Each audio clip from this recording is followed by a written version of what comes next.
Welcome to this edition of Excavating the Bible, What Archaeology Can Teach Us. This program is dedicated to exploring the contributions of Middle Eastern archaeology to our understanding of and appreciation for the Bible. I'm Doug Clark. I direct the Center for Near Eastern Archaeology at La Sierra University, and joining me are two of my colleagues from La Sierra University, Dr. Kent Bramlett and Dr. Larry Garrity. We've been working together for some time in archaeology and in teaching and now on this program. And we're turning our attention to probably, the most famous of the Old Testament prophets, another one of the 8th century prophets.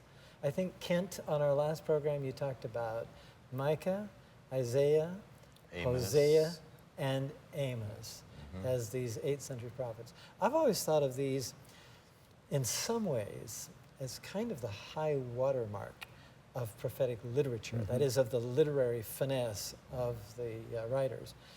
They're the first of the writing prophets. Maybe that's why I think of them that way. Greatly loved by the New Testament writers and quoted from, Isaiah especially. Especially Isaiah, but Hosea, Also. whole theological themes carried into the New Testament from Hosea. Knowing, heart religion, those are Hosea.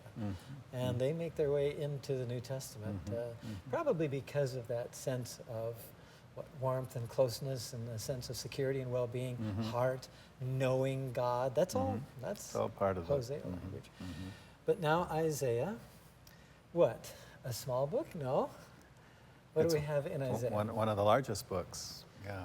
Now, I think Isaiah and all of his followers and his disciples may have been participants in producing and preserving that literature. Right. That raises a question. I'm sure people have spent some time thinking about and reading about the debates about authorship of Isaiah. For me, it's not a question of inspiration. What I find in the Bible is inspired. But probably some basic evidences.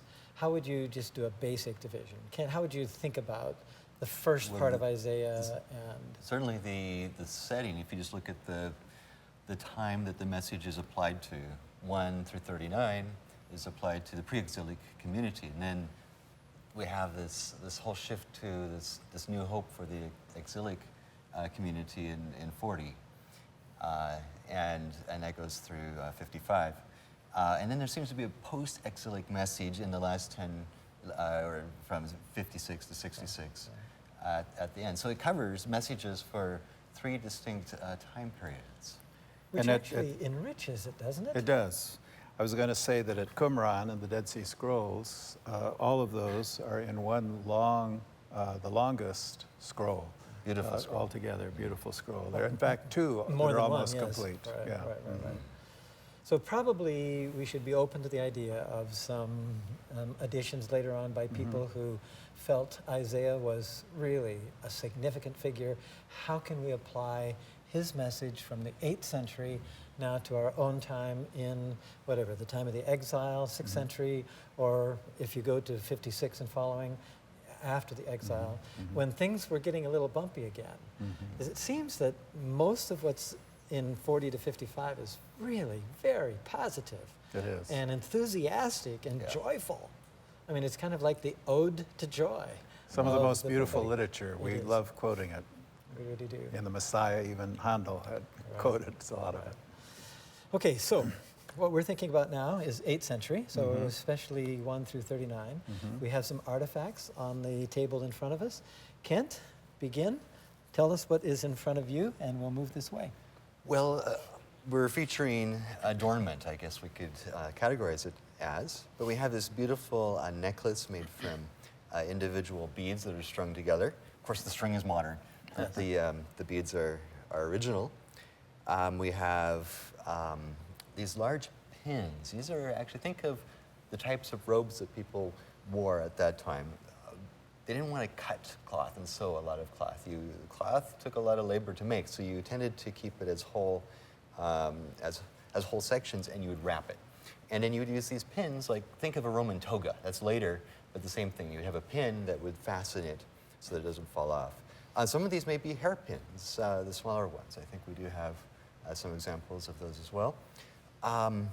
This nice little container look at how carefully the lid has been made. It fits, settles right down. These little jars would contain, again, valuable, precious cosmetics.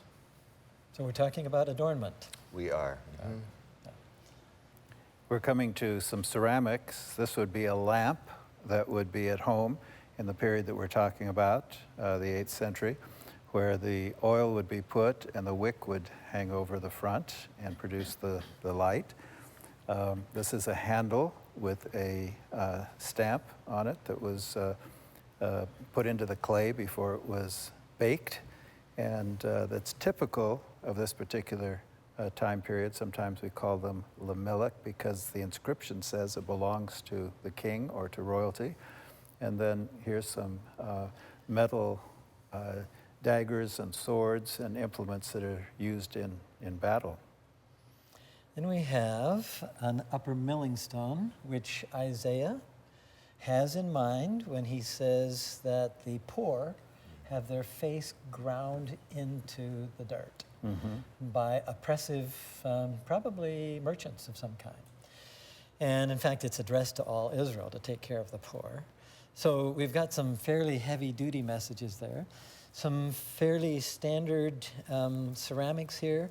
Kent, what would we call this? It's a regular jar, or well, we call it this is decanter? Yeah. Right. It's the form, one-handled or single-handled jug. A really pleasing form, isn't it? From It a is. And pottery it's point it's of very view. elegant. characteristic, that sharp shoulder and the handle and the unique. And then a nice bowl here. A smaller vessel for liquid over here, and is this for one of those, is this a dipper juglet, or is this something that you'd use for, perfume or I something? think so. I think the latter. Pretty small opening Yeah. on the top of it. And then on the front here, some more jewelry. You'll see that there is a bit of a theme developing here with some jewelry and adornment items over there and here. So we have some pendants. Right here are a couple of pendants that would have gone on some kind of necklace, probably. Some of these are decorative. Some of them would have a seal, a stamped seal on them that we'd use to identify something. Some lunate, moon-shaped, probably earrings. And then two small, in fact, I'm going to put these together, two small clothing pins, not unlike what Kent talked about before, but these are a clasp. So these actually, they're like safety pins, but they're called fibula. And these were used, again, to hold clothing that would be flowing clothing. One of the great inventions of the ancient world. Right. And so if we think about adornment, we have to include them. Rings, including probably a signet ring. That comes up for special mention in the book of Isaiah. And then some, bracelets, something like that we have. So lots You talked of about kinds of adornment, and if I'm not mistaken, jewelry in this time period was also meant to give an idea of status and the level in society to which you belonged. And so you could be criticized for being proud of your status as opposed to being humble with your lower status. Wealth, Wealth. maybe, at least kind of the way, the sort of Puritan approach that a lot of us grew up with was, it was showy, it was too showy. So one has to think about principles that fit time periods. We're going to come back to this because we had a specialist, a jewelry specialist on our excavations last summer who taught us a lot about jewelry. We're going to learn from her in some of our slides. As we always do, we want to turn to our slides and think about the biblical book first. And we have here a basic outline of the first 39 chapters. Larry, talk to us about what we can expect in this section. Yes, in this section we have just the first section, chapters 1 through 12, which are speeches regarding Judah and Jerusalem. And then in our next episode, we're going to branch out away from Judah and Jerusalem to these oracles that against the foreign nations that surround Israel, and that's 13 and 23. And then we'll actually combine 3 through 5 here that pulls together an apocalyptic section and some warnings and then a couple of poems. And then our fourth section on this part of Isaiah will have to do with that section at the end. So we'll take a look at those. Some issues that we'll be dealing with, general issues. There is, in that third line, a special kind of war. What is that? I mean, there's something important about this war. Yeah, there is. It was really a war of, it surrounded the concept of resistance against the Assyrians. So the Assyrians, the great empire is coming, and the kingdom, the Aramean kingdom at Damascus, allied themselves with the Israelite kingdom at Samaria, and they wanted Judah to join in their resistance. That's good politics. You get as many people together as you can, and the larger the resistance, the better. But Judah didn't want to join. And so the other two parties decided they would force Judah. So the Syro-Ephraimitic War was actually the war by the Israelite northern kingdom and the Damascus kingdom So against Syria and Ephraimites, the northerners. Right, against Judah. Against Judah. And so we're going to come back to that and think about it. This caused considerable angst in Jerusalem. Very much so. So much so that it shows up in several of the prophets. Several, in fact, prophets and historical books. So we'll come back to that. Societal structures, we bumped into these with Amos, with Micah, and now with Isaiah. Not as much in Hosea. Hosea is more concerned with religious expression, worshiping God appropriately. But these three, including Isaiah, very concerned about how we treat the poor. So we'll have occasion to do that. Okay, on this map, Syro-Ephraimitic War. Kent, you talked about the Aramites, or the Arameans rather, and there's the Syrians. So the peach-colored part up on the top of the map would be the Syrians, and then the Israelites, the Ephraimites, because of the large tribe of Ephraim. The green section. That's in the green section. And then Judah, of course, to the south. The purple section. In the purple or lavender section.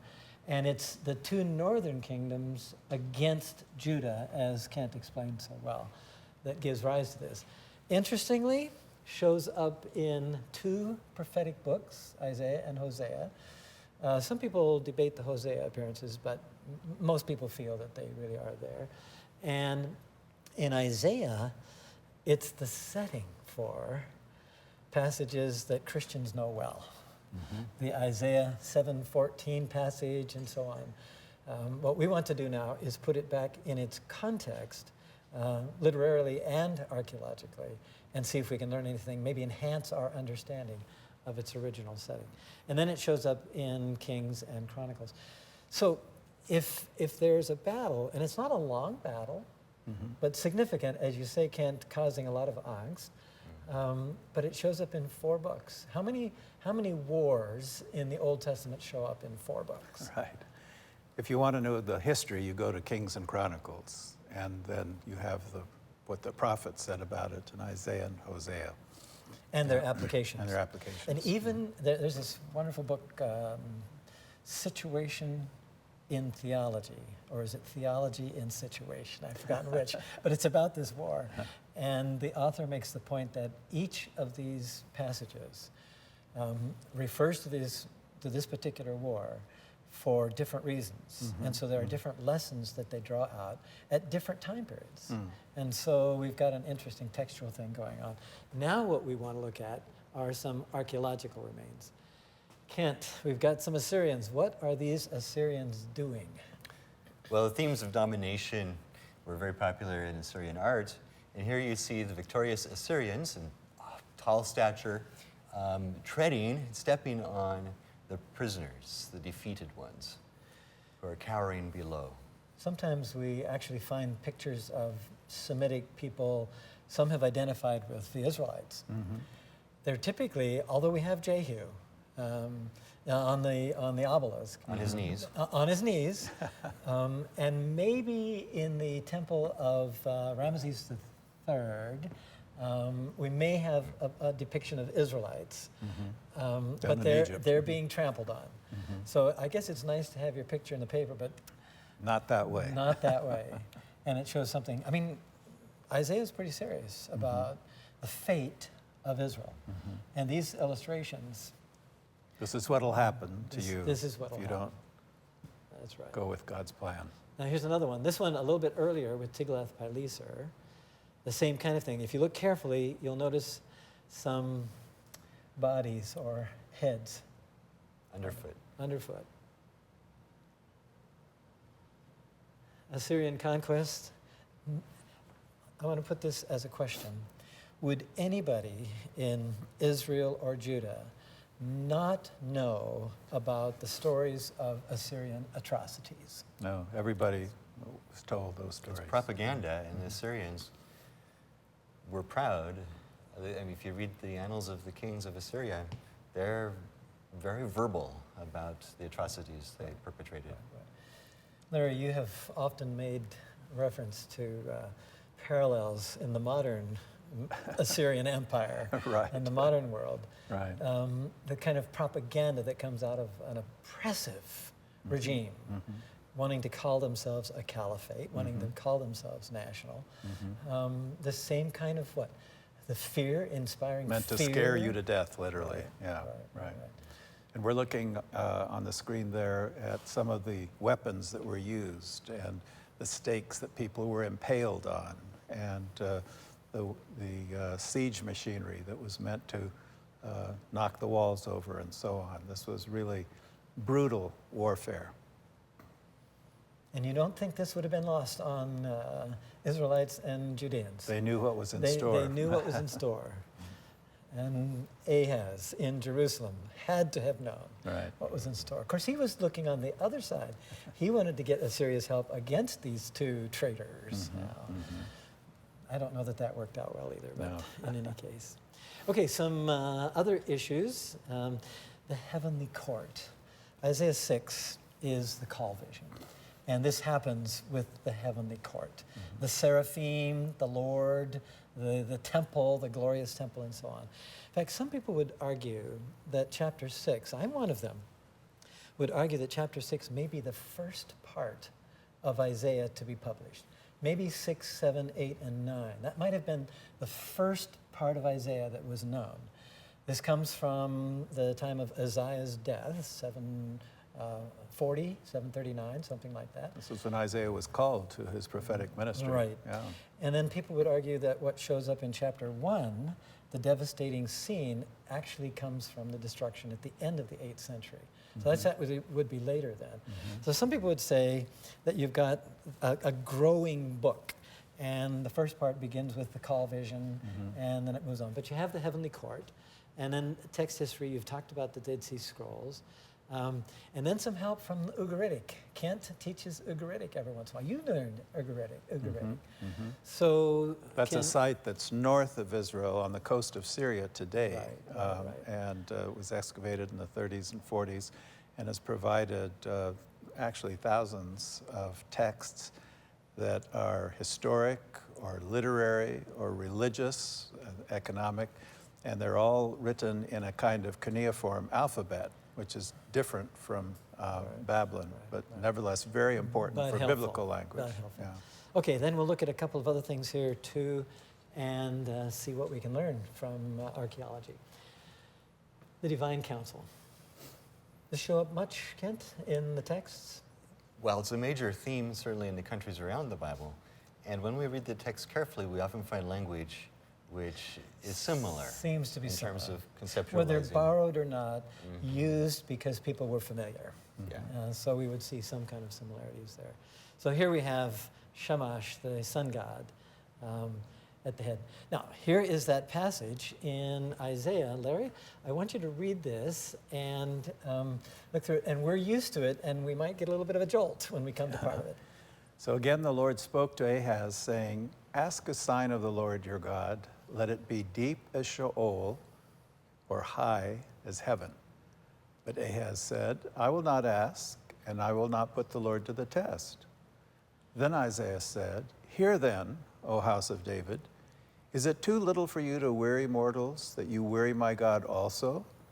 Therefore the Lord himself will give you a sign. Look, the young woman is with child, and shall bear a son, and shall name him Emmanuel, He shall eat curds and honey by the time he knows how to refuse the evil and choose the good. For before the child knows how to refuse the evil and choose the good, the land before whose two kings you are in dread will be deserted. So somehow, originally, there is a young woman who is pregnant that everybody would know. And this woman would have a child, and the sign child would mean that God really is with us. Don't be afraid of these two smoldering stumps. In fact, that's what he calls them earlier. That is the Syrians and the Ephraimites. So you can put your trust in God. Here's a sign. There is a person who is pregnant, and this is going to be the sign for you.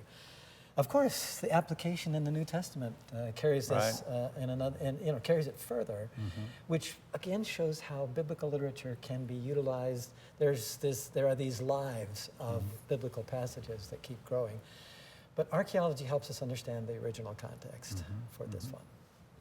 Okay, we'll look at a couple other things. Kent, you know this slide, you know this place. Right, this is where we were this summer excavating. And this is a destruction layer. Now, it's earlier than the time of Isaiah, but it's illustrative of what happens when the enemy attacks. The building beams burn, and the mud brick, which you can see there as the reddish-colored burned clay, and actually the stacks from the walls have fallen down, so the bricks are lying sort of vertically the as mortar they fell. lines here. You can. And it's just a dramatic illustration of the intensity of the destruction. And what are those black and white things there? It's our meter stick, so we have a sense of scale. And direction. The direction points towards north. Right. So Isaiah talks about destruction. Archaeologists find destruction at the other end. And this is what we find. And now we can now reconstruct part of what this site or city or whatever looked like.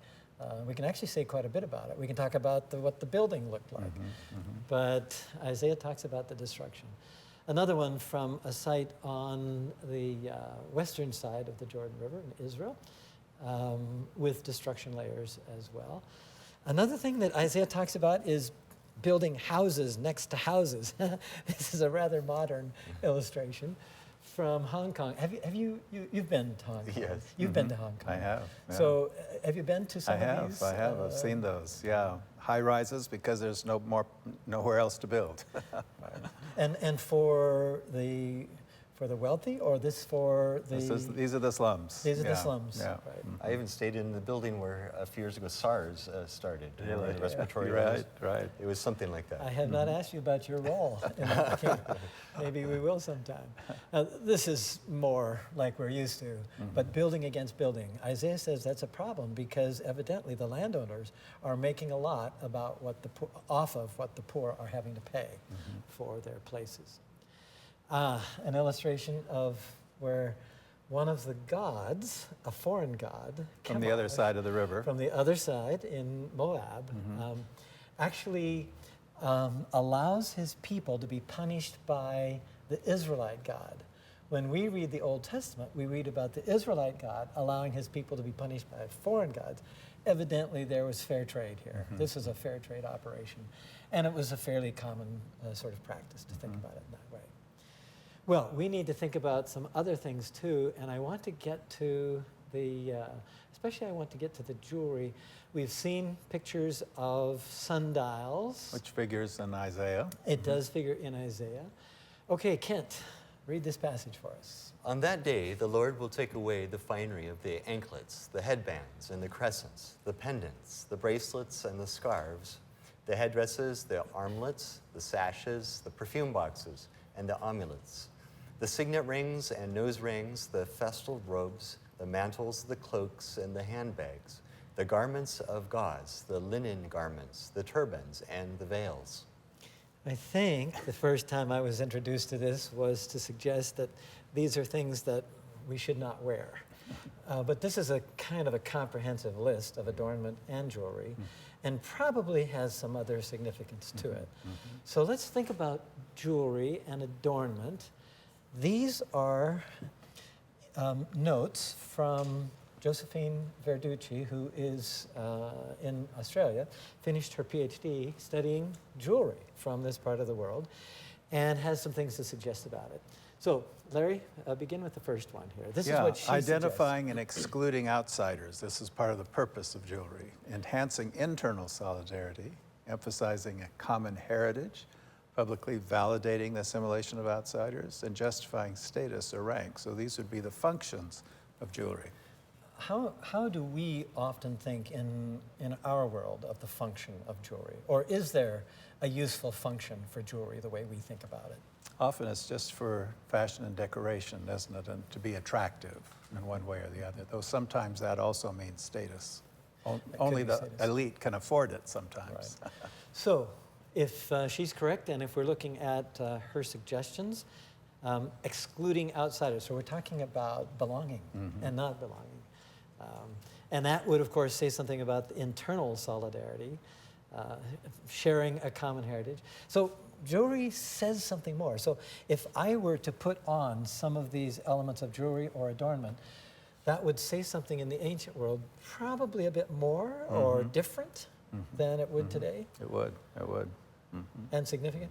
And is Isaiah saying you really shouldn't do this, or is Isaiah saying that the day of the Lord that's coming is going to be so destructive, you can't wear these things, you wouldn't wear these things, you won't want to wear these things? Is that part of what's going on in I this think so. passage? So we may have something more here. Okay, some pendants. We saw some pendants. Kent, what is a pendant used for? Well, a pendant is a hanging item of jewelry, and often they were combined. They could be, if they're larger, they could be an individual unit, but often they were combined. For instance, in the top right picture there, these are little pendant beads that were strung on the necklaces. So we had an illustration earlier of one such necklace. Right. And then you had talked about a bracelet or a bangle. I don't know where the language actually starts and begins, where one is a bracelet and the other is a bangle. Is bangle more the glass kind or the larger kind? I think it refers to the shape maybe more than anything, yeah. Maybe something like that.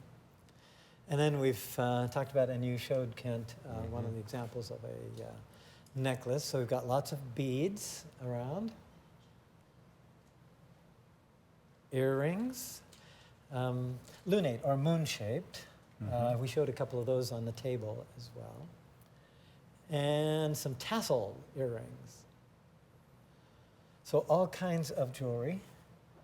And then a lot of examples, Kent, of what you had showed. Toggle pins, and clothespins. of what was in front of you too, Larry, with the Notice all the top ones are from the site that you've been excavating at Umeri. That's correct, because this comes from a presentation that Dr. Verducci made to our excavation team this summer and shared all about what jewelry means in the ancient world, and very helpful to us too.